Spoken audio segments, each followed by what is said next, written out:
Hey everybody, welcome back to Leadership Unveiled. My name is Kayla Fahey-Ahrndt and I am your host. Today is day 10 of the 12 days of leadership. We are almost done with this series.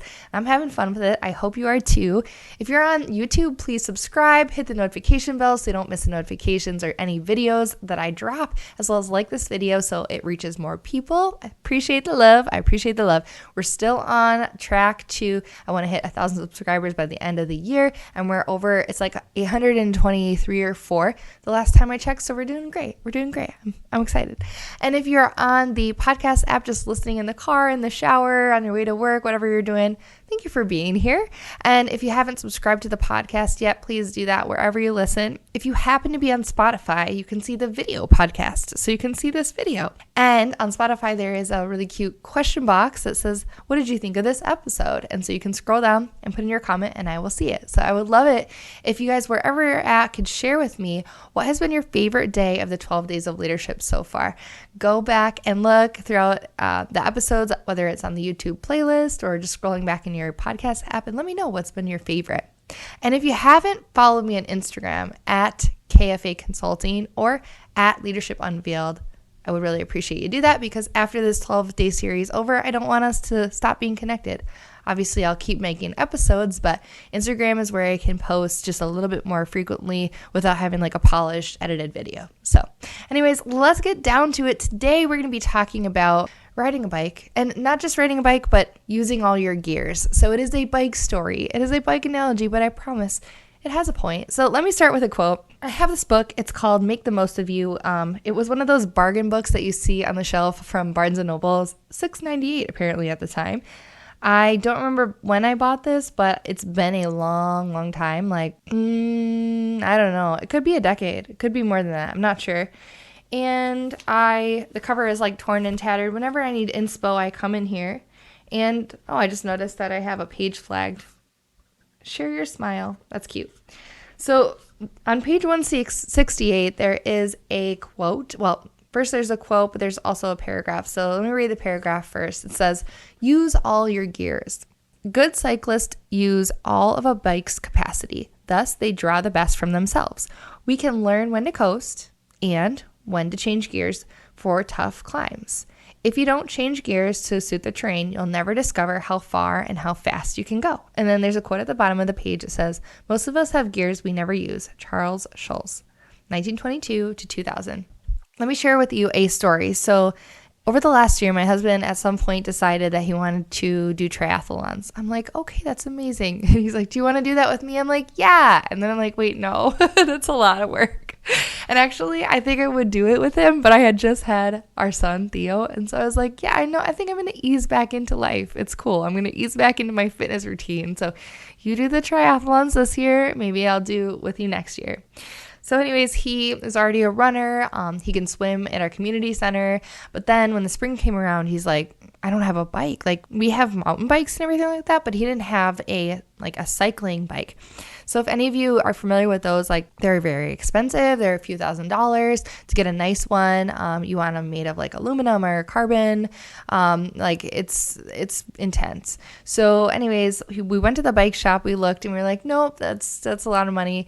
And he's like, I don't even know if I'm going to enjoy cycling. So we ended up going on Facebook Marketplace, and I found him a bike that was like $500. And he's like, great, I can do this year, see if I like it. And then if I do, I can always upgrade if I want. I'm like, great, that's awesome. Good for you, babe. So he gets his bike, and now he starts going on bike rides when our kids go to sleep or like on his days off. And of course, like, I'm a sucker for like summer and for the fall. So it's just gorgeous. He's going for these rides. And I'm like, I want one. I want a bike. I don't want to do a triathlon, but I want a bike, right? So I went on Marketplace and I found one too. And it was kind of cool. I actually bought it from a nurse manager from another healthcare system. And she's like, I haven't used it. I've only ridden it a few times, so you might as well get some use out of it. And it ended up being a teal, like aqua color, which is, my brand, my color. So I was really happy and excited about that. So my husband, he's been going for bike rides for a few weeks now. He's figured out how to use all of the gears in his bike, right? So if you're familiar with like professional cycling bikes, I'm not going to use the right terminology here, but there's like, if you imagine a bike, handlebars, there's like brakes that you can do just by like squeezing the levers, whatever you want to call them, right? And then there's like side brakes that are like the brakes go down, and then there's also like I don't even know, front brakes, I guess. So there's like 3 different ways on my bike at least to brake. Okay, and then there's like 20 plus gears that you can shift to. So of course my husband's been experienced riding his bike. He's also an avid researcher, so he's like knows left or right hand shifts up or down and all of that. And I go for a ride with him and I'm just like winging it because that's me. I'm just like, I don't know, I didn't do any research. I'll just keep changing gears until it feels right. And so I didn't realize this, but if you've watched professional bikers, you're just like, wow, that's amazing. But you don't realize that there's so many gears involved and you do really need to shift in order to be successful. So if you're going up a hill and you don't have enough resistance, it's going to take you forever to get up. But also if you have too much resistance, that your gears are not correct, then it will be draining on so much of your energy and you won't have any left for later in the course. Same thing when you're going down a hill. You don't want to be pedaling because you're going to be pedaling so fast, like there's zero resistance as you're going down a hill. So you just coast until you hit that sweet spot at the bottom of the hill, when then you can start pedaling and feeling that resistance and then keep going. And when you're going down a hill, you kind of want to lean forward to get the best aerodynamics, so you keep going quicker and you go longer without having to pedal, right? So use less energy at the same time. So this made sense to me because like my husband did, I also ran cross country in high school. So like they would say like really short, quick steps to go up a hill and then like longer strides down a hill. So it's like use more energy and then use less energy and like use gravity basically to go down the hill. So this is so interesting to me. On my bike, my husband's got his science down, right? He's like shifting when he needs to properly. And then I'm over here like shifting just until it feels right. And then there's several times where the chain would just like come right off because I had shifted too far down. And he's like, yeah, you can't shift that far. I'm like, I don't know. I'm just just making it up as I go. But I learned and I got better over time. And so just to circle it back to leadership professionalism in your career, you do have to use different gears, because if you just try to operate in one mode, like your entire career, even your entire day, like that won't be effective for whatever you're working on in the moment. It might work in one area, but it might not work in every area. And similarly, if you only have like one gear or one hat that you wear, you might also feel like you're not using your full self, or you're not able to feel like you're in full alignment with who you are and be able to use all your skills and strengths. So as leaders, as we're trying to help other people grow themselves and grow the next generation of professionals, we also want to pay attention to like, hey, what skills are you not able to use right now that you wish you were? So I have my notebook here. I just started jotting down like what gears, like what do I shift to throughout the day? And so I have my creativity gear, which when I'm not using that gear, sometimes I feel like I'm like it's like work is a little lackluster. Like I am a creative person. If you were to look around my office right now, over there I have like tons of art supplies. I just bought a polymer clay earring set. Like I'm a maker. I love to experiment. And same thing with the shifting with the gears. Like I would rather learn through experience instead of research. So it's interesting. Obviously I can do both, but that's kind of my default. So creativity is really important to me, switching into that gear. There's also gears where I have to be the course charter as a leader, like kind of being the visionary, setting the vision, being strategic. But there's also a gear where I just have to be the team member, where I'm in the group and contributing equally, and I am not like out, in front or even next to someone bringing them with me. I'm just on the team together. There's also a gear where maybe I'm listening more than anything else, where I'm just like gathering information, looking around, like taking in everything and just absorbing and learning.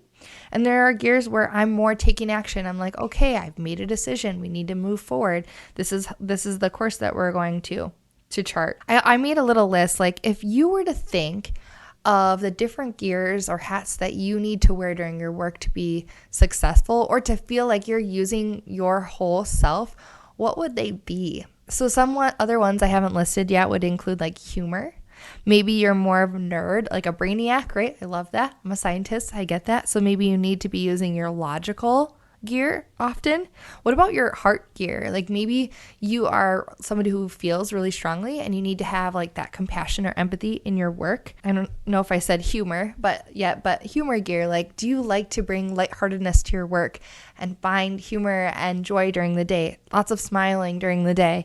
Does that fuel you? Are you somebody who needs to, like I said, have more data, like a data gear where you're just like crunching numbers all the time? So what are the modes that you flip back and forth to? And what would it feel like if you were to have all of those in your career or in your profession?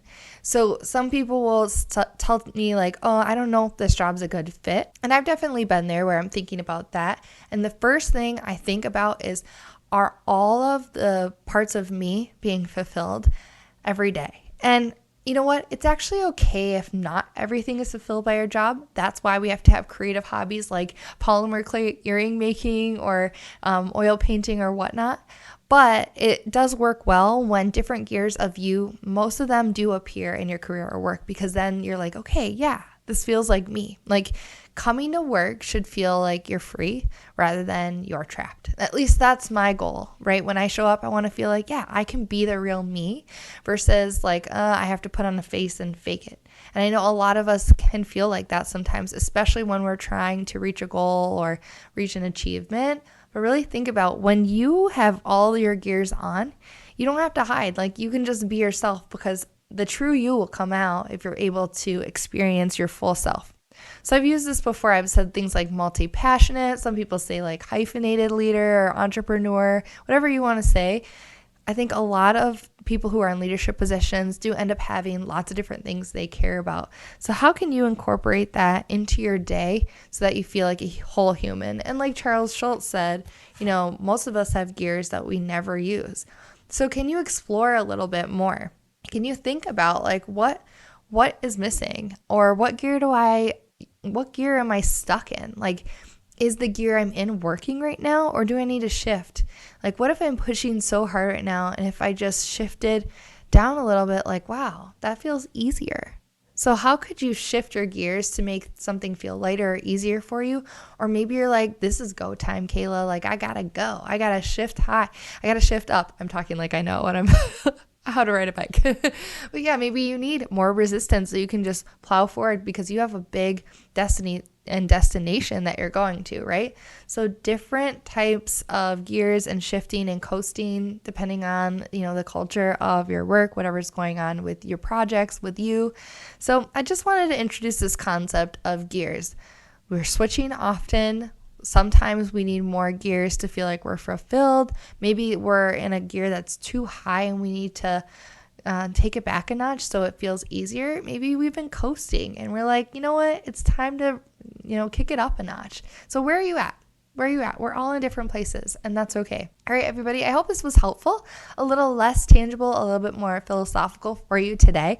If you enjoyed this episode, don't forget to like, subscribe, make sure that you're listening for tomorrow because it's going to be day 11 already, and I have a big announcement to share for the next couple days of the 12 days of leadership, and I don't want you to miss out. All right, talk to you soon and see you tomorrow.